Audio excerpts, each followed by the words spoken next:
आज Anantnag Rajouri parliamentary constituency का जो वोट हुआ है वो 53% के करीब पोल रहा है। इसमें हाईएस्ट सुरनकोट असेंबली सेगमेंट में रहा है और लोएस्ट कुलगाम असेंबली सेगमेंट में रहा है, जिसके डिटेल जो है मैं आपसे अभी इमीडिएटली शेयर करूँगा। सर, आपने बोला कि पिछली जो टर्नआउट था उससे ज़्यादा है, उसके बारे में। जी, जहाँ तक यूनियन टेरिटरी की बात है, यूनियन टेरिटरी लेवल पर जो पोल परसेंटेज रहा है, मैं जस्ट पढ़ लेता हूँ। 1989 में ये पोल परसेंटेज रहा है 29.93 पार्लियामेंट्री इलेक्शंस। 1996 में 47.99% रहा है। 1998 में ये 43.35 रहा है। 1999 में 30.89 रहा है। 2004 में 34.07 रहा है। 2009 में 39.04 रहा है। 2014 में 49.58 रहा है, जो हाईएस्ट था अब तक, जिसको एक्सीड किया है 2024 में। 2019 में 44.07 रहा है और 2024 जो अभी पोल कंप्लीट हुआ है जिसमें 58% रहा है। तो कितना पीसफुल रहा है तीनों फेज यहाँ पे? डेफिनेटली जो है, पहले तो मैं कोई इलेक्शंस की ड्यूटी नहीं करता था। डेफिनेटली यहाँ दूसरे पोस्ट पर तैनात था।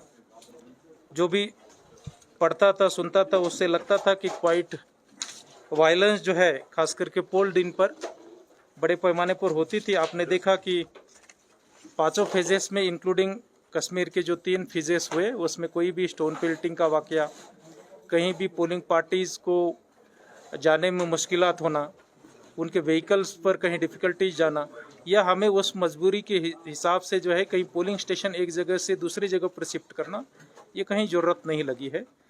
क्वाइट पीसफुल पोल रहा है।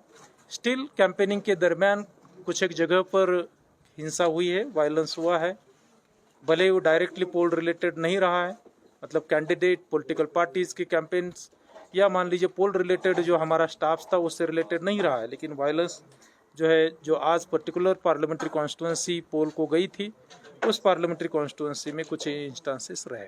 आज प्रोटेस्ट कर रही थी, उनकी ये एक्यूजेशन थी कि उनके वर्कर्स को डिटेन किया गया था। इस बीच एक सिचुएशन अनफोल्ड हुई वहाँ पे कि मीडिया को इविक्ट किया वहाँ पे, या फोर्सिबली उनको पीछे धकेला गया कि ताकि हम कवर ना करें। तो इस पर सर आप कैसे रिएक्ट करेंगे? मैं देख लेता हूँ। आपने जो बताया मेरे जहन में नहीं है। जहाँ तक रहा पर्टिकुलर जो इंस्टेंस, मैं पहले ही एक्सप्लेन कर चुका हूँ, क्योंकि वैली है, वैली का पास्ट टर्बुलेंट रहा है।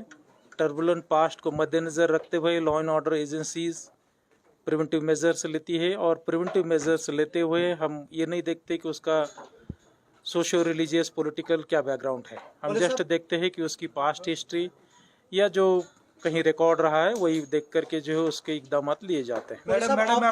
आपके पॉइंट ऑफ व्यू से आप असेंबली इलेक्शंस रिलेटेड जो है authority, competent authority honourable commissions है। मैं इलेक्शंस कंडक्ट करवाता हूं, बेसिकली प्लानिंग जो है वो ऑनरेबल कमीशन करता है। हमने जो है डिटेल्स पुलिस अथॉरिटीज़ के पास रहती है। जनरली हम वेरीफाई करते हैं उनसे कि जो भी डिटेन किया है या जिसके खिलाफ 107, 109 के लिए मुचलका लिया है, जिसको हम बाउंड कहते हैं, वो लिया है, उसका कहीं न कहीं तो पास्ट जो है कोई किसी क्रिमिनल एक्टिविटी में, एंटी नेशनल एक्टिविटी में, OGWs में अगर रहा है या उसका संदेह है, वैसे चीज़ों में जो है वो पुलिस इकदाम लेती है।